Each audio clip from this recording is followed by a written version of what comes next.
করি, মিষ্টিকে আর পিউকে গিয়ে খবরটা দিই। হ্যাঁ চল।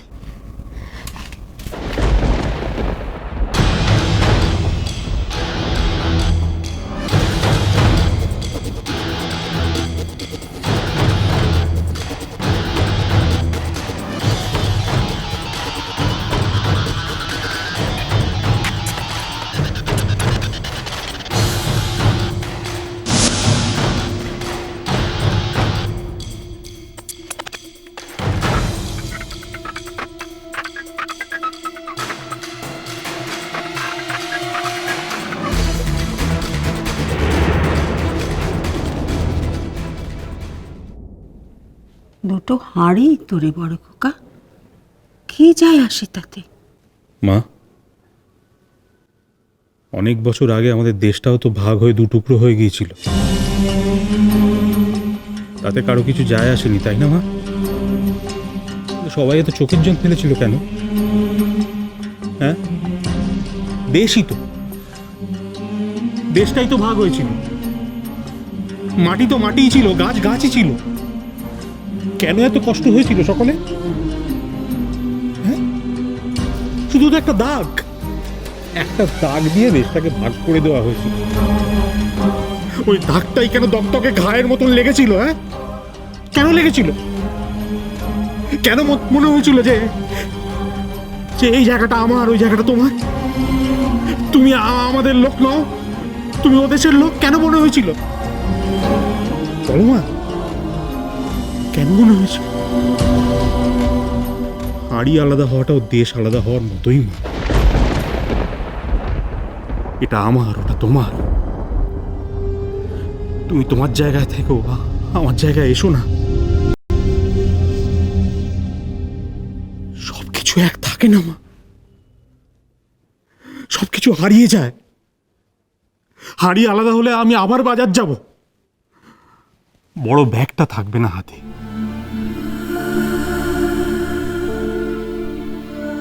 বাজার থেকে ফিরে আসার পর বড় খোকা কেন এত বাজার করেছি সেটা বলার লোক থাকবে না মা।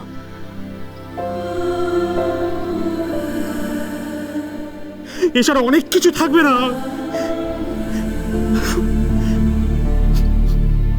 আমাকে এসব কথা বলতে এসো না, আমি পারবো না,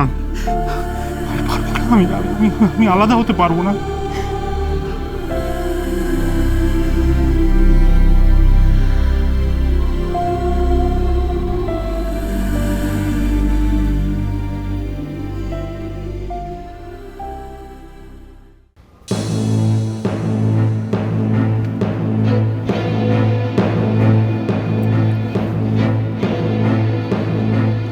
কি ব্যাপার? এত রাতে তোমরা ঘরের বাইরে কি করছো? মিস,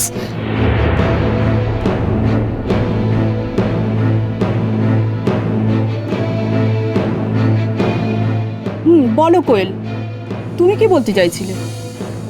কিছু না মিস, বলছিলাম কি, মানে বাইরে না কিরকম একটা আওয়াজ পেলাম। আওয়াজ?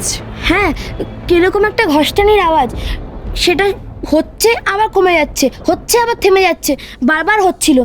সেটা শুনেই তো আমার ঘুম ভেঙে গেল। কোয়েলও শুনছিল, কোয়েলও উঠে পড়লো। ওকে জিজ্ঞেস করুন না মিস। কি কোয়েল, তুমি শুনেছিলে? হ্যাঁ মিস, আমার মনে হলো নিচে কোলাপসেবল গেটের তালায় কেউ একটা কিছু ঘষছে। চোর হবে হয়তো, সেটা শুনেই আমি আর কোয়েল নিচে গেলাম। বালিশে চাদর চাপা দিয়ে?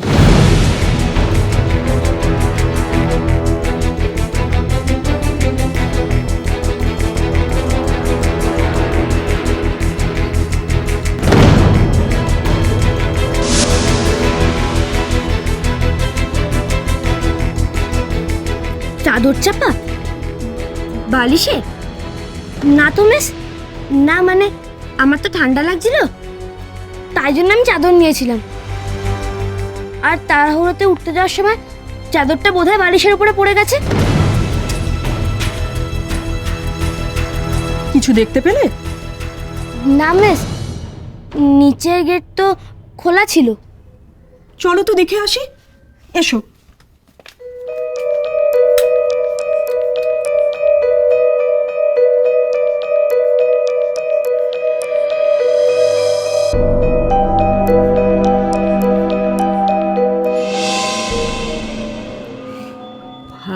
হয়েই গেল রে বড় খোকা। বড় বৌমা তো দাগটা টেনেই দিয়েছে। এখন তুই আর নীলদা ভাইকে ভাগ করে নিতে পারবি?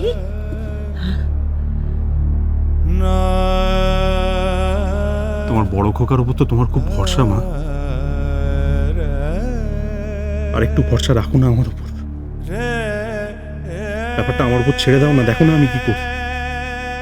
দেখো বর্দা, আমরা যদি মনের দিক থেকে ঠিক থাকি তাহলে এই মাঝের অদৃশ্য সীমানা কিচ্ছু করতে পারবে না, আমাদের কিচ্ছু করতে পারবে না।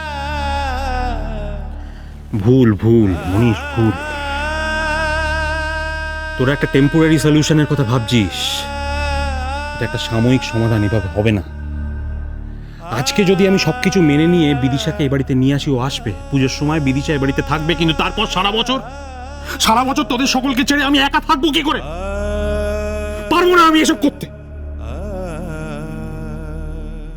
কিন্তু পুজোর সময় বৌমা বাপের বাড়ি থাকবে, সে কি ভালো দেখায় বল? কেন দেখাবে না? কেন ভালো দেখাবে না? তোমাকে বোঝাতে পারি না মা, পুজোটা কি বলো তো? কেন এত আনন্দ করি পুজোর সময় আমরা? মা দুর্গা 5 দিনের জন্য বাপের বাড়িতে আসেন বলে। কি তাই না অনু, প্রতিমা তোমরা বলো? মা দুর্গা 5 দিনের জন্য বাপের বাড়িতে আসেন, তারপর 5 দিন পরে যখন শ্বশুর বাড়িতে ফিরে যায় তখন কি করি? তখন আমরা চোখের জল ফেলি। আরে মেয়েরা বাপের বাড়িতে পুজোর সময় যাবে, এটাই তো দস্তুর। এই অনু, একটা কাজ করো তো, তুমিও বাপের বাড়ি চলে যাও পুজোর কদিন। হ্যাঁ প্রতিমা তুমিও চলে যাও, তবে তোমাদের কথা দিতে হবে যে পুজো শেষ হলে আবার ফিরে আসবে। কি তাই তো? তাহলে তুই কথা দে, পুজোর পরে বড় বৌমাকে তুই ফিরিয়ে আনবি।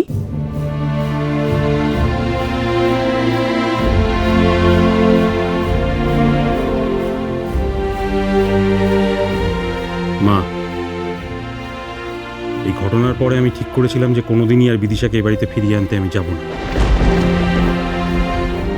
যদি না ও নিজে থেকে ফিরে আসে। কিন্তু তুমি যখন বলছো তখন ঠিক আছে, আমি কথা দিলাম।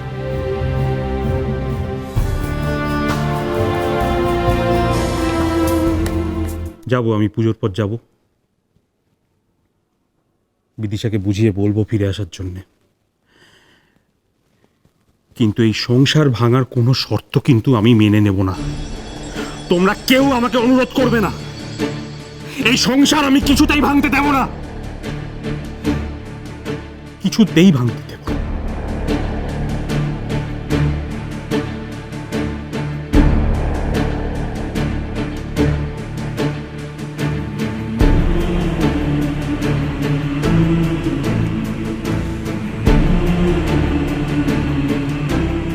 পুজোর মধ্যে দেখ কত আলো, চারপাশে কত বাজনা, আমার বাড়িটা কেন শ্মশানের মতন হয়ে থাকে? বল কেউ আমাকে কেউ বল, আমি কেন একটা বছর শান্তি পাই না, একটা বছর কাটে না কেন আমার ভালোভাবে? বল।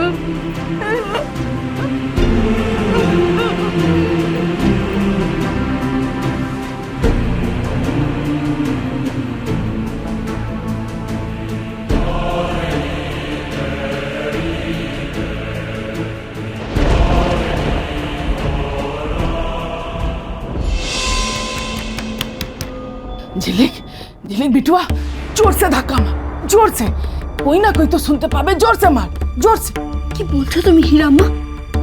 কেউ চলে এলে যদি জানতে চায় আমরা কেন দরজা ধাক্কাচ্ছি? अरे दूसरा कुछ बोल दे, चल धक्का मार, मार। তারপরে যদি ওরা বুঝতে পেরে যায় যে আমরা পালাতে চাইছি, পুলিশ যদি দরজা বন্ধ করে থাকে তাহলে ওই সবার আগে আসবে, ওই সবাইকে বোঝানোর চেষ্টা করবে যে আমরা পালাতে চাইছি। तब क्या करे? তুমি দাঁড়াও, আমি দেখছি।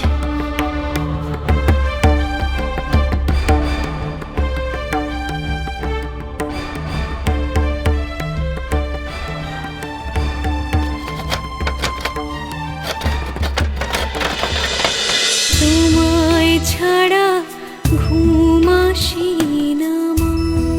चलो चलो चलो चलो चलो पाल्टा